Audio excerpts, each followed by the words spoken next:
هو احنا كنا عايشين ازاي زمان؟ سؤال بيجي في بالي كل ما امسك الموبايل واخلص مصلحة في دقيقتين.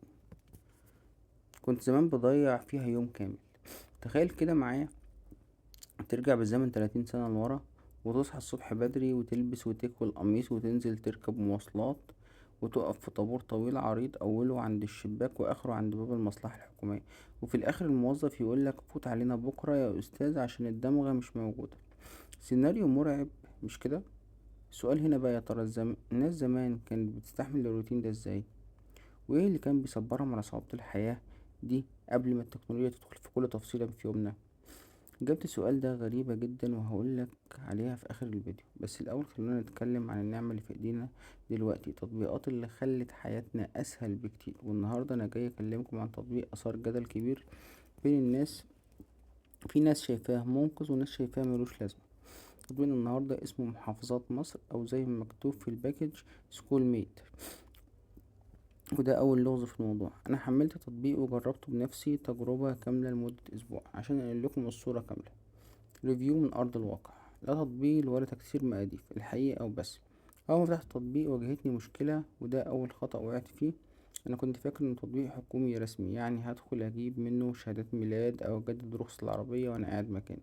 فدخلت بياناتي بحماس وفجأة لقيت نفسي بقرأ إخلاء مسؤولية طويل عريض بيقول إن التطبيق ده اجتهاد شخصي من مواطنين عاديين وملوش أي علاقة بالحكومة. دي كانت صدمة، لأن الخطأ ده ممكن يقع فيه أي حد فينا ويفتكر إنه بيتعامل مع جهة رسمية. طب هل ده معناه إن التطبيق وحش؟ لأ. وهنا يجي دور المميزات الحقيقية اللي اكتشفتها. التطبيق ده باختصار هو الدليل اللي كان ناقصنا.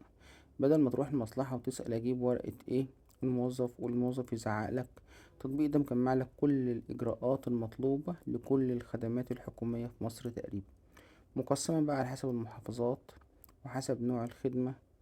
يعني عايز تطلع جواز سفر هيقولك جهز 1 2 3، وروح المكان الفلاني في العنوان الفلاني.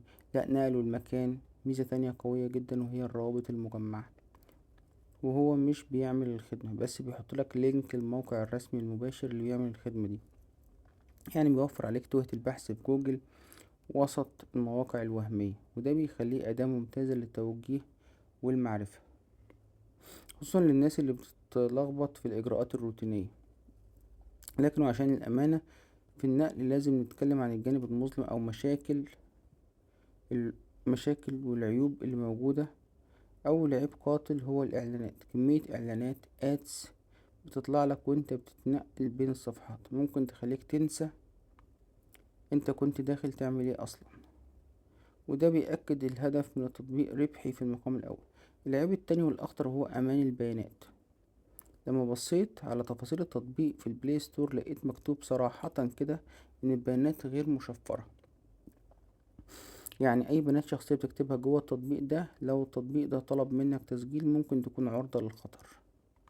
عشان كده نصيحتي ليك دي كيفية الاستخدام الصحيح. استخدم التطبيق ده كدليل قراءة فقط، اقرأ منه الشروط، اعرف منه الأوراق المطلوبة، خد منه اللينك الرسمي، لكن اوعى تدخل عليه أو تدخل عليه بياناتك الشخصية الحساسة أو بيانات الفيزا بتاعتك أو تتعامل معاه بحذر شديد جدا.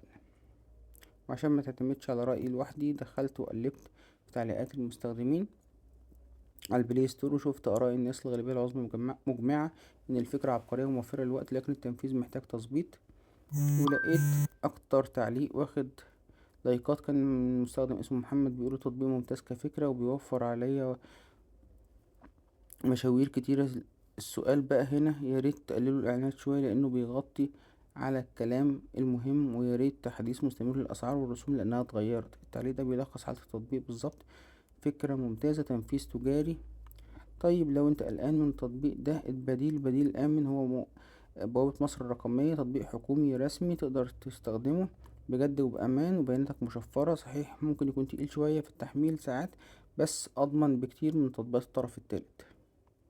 نرجع بقى لسؤالنا اللي بدأنا بيه الفيديو: الناس زمان كانت بتستحمل صعوبة الحياة والروتين ده ازاي؟ الإجابة ببساطة هي بركة الوقت والروابط الاجتماعية. زمان ما كانش فيه مشتتات، ما كانش فيه سوشيال ميديا تاكل الوقت، فكان عندهم صبر وقدرة على الانتظار. كانوا بيستغلوا الوقت ده في الكلام مع بعض في الطوابير وتكوين صداقات حقيقية مش افتراضية. التكنولوجيا ريحتنا جسديا، بس يمكن تكون خدت مننا راحة البال والصبر اللي كانوا عند أهلنا زمان.